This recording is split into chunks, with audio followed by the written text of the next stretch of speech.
Assalamualaikum warahmatullahi wabarakatuh. Hello everyone, perkenalkan nama saya Ramdania. Kali ini saya akan menjelaskan materi tentang Pancasila.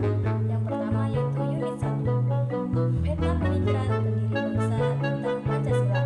Para pendiri bangsa, baik yang tergabung maupun tidak tergabung dalam PPUPK, memiliki kesamaan cita-cita terhadap bangsa Indonesia, yaitu kemerdekaan, persatuan, dan kejayaan. Sedang yang pertama, karena awalnya mensusun 3 rancangan dasar negara, yaitu Pancasila terdiri dari 5 dasar negara.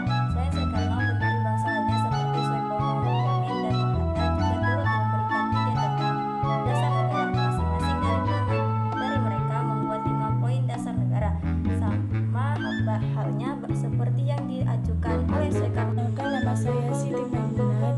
Di sini saya akan menjelaskan sedikit tentang dinamika perumusan Pancasila.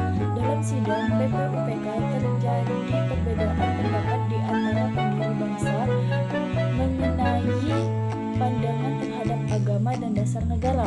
Perbedaan antara pendiri bangsa tentang posisi agama Islam sebagai dasar negara sempat berpotensi penyebab terjadinya perpecahan. Bagi kelompok nasionalisme sekunder, agama dipandang sebagai permasalahan individu yang tidak dapat dijadikan patokan untuk bernegara. Meskipun Indonesia memiliki masyarakat muslim sebagai mayoritas, dan di lain sisi kelompok nasionalis Islam berargumentasi bahwa nilai-nilai Islam mencakup moral dan politik sehingga baik diterapkan di Indonesia yang kebetulan mayoritas masyarakatnya adalah muslim. Assalamualaikum warahmatullahi wabarakatuh. Saya akan menjelaskan penerapan Pancasila dalam kehidupan bernegara. Dalam integrasi Pancasila perlu diketahui bahwa menurut Medriono terdapat 3 keterangan nilai, yaitu 1. Nilai dasar, suatu nilai yang bersifat abstrak, tetap terlepas dari pengaruh perubahan ruang dan waktu. Nilai dasar ini merupakan prinsip yang kebenarannya bersifat absolut.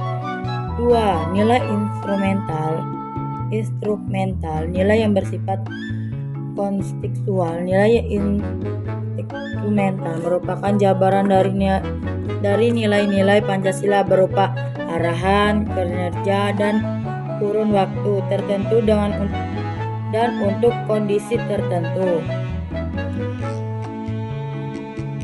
3. Nilai praksis adalah nilai yang terdapat dalam kenyataan hidup sehari-hari, baik dalam konteks kehidupan bermasyarakat maupun bernegara. Perkenalkan, nama saya Muhammad Rio. Saya akan membacakan pemetaan peluang dan tantangan berpancasila di kehidupan global. Dengan segala kemudahan aksi informasi menjadikan banyak ideologi yang tidak sejalan dengan Pancasila dapat dengan mudah masuk ke masyarakat Indonesia. Contohnya, radikalisme, ekstremisme, dan terorisme yang mengancam persatuan Indonesia. Indonesia memiliki keragaman adat dan budaya, serta dikenal dengan bangsa yang mencintai perdamaian. Pancasila sebagai dasar negara, Indonesia menjadi kekuatan bagi rakyatnya untuk menjalankan kehidupan dengan menjunjung nilai-nilai luhur agar tetap dapat berkompetisi secara global. Assalamualaikum warahmatullahi wabarakatuh. Perkenalkan, nama saya Nidal Kahirat. Di sini saya akan menjelaskan tentang Pancasila. Masyarakat Indonesia harus membekali diri dengan berbagai keterampilan seperti kolaborasi, komunikasi, literasi, dan lain sebagainya. Keterampilan ini penting untuk menjadi bekal agar dapat meningkatkan peluang penerapan Pancasila secara global, serta berkompetisi dengan warga dunia lainnya. Nama saya Muhammad Samsuriansa. Saya akan menjelaskan proyek kewarganegaraan. Sampah merupakan salah satu masalah lingkungan hidup di Indonesia. Indonesia tercatat sebagai penyumbang sampah plastik terbesar di dunia setelah Cina.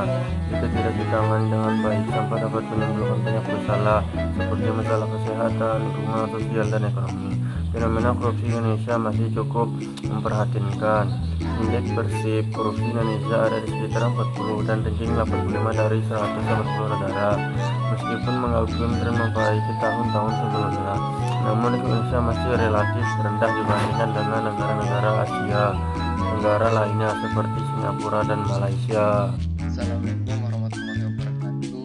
Perkenalkan, nama saya Ahmad. Saya di sini menjelaskan materi tentang korupsi.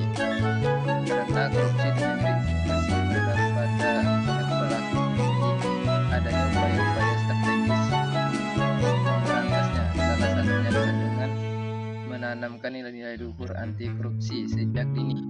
Upaya menanamkan nilai anti korupsi ini dapat dilakukan melalui lembaga-lembaga pendidikan. Salah satunya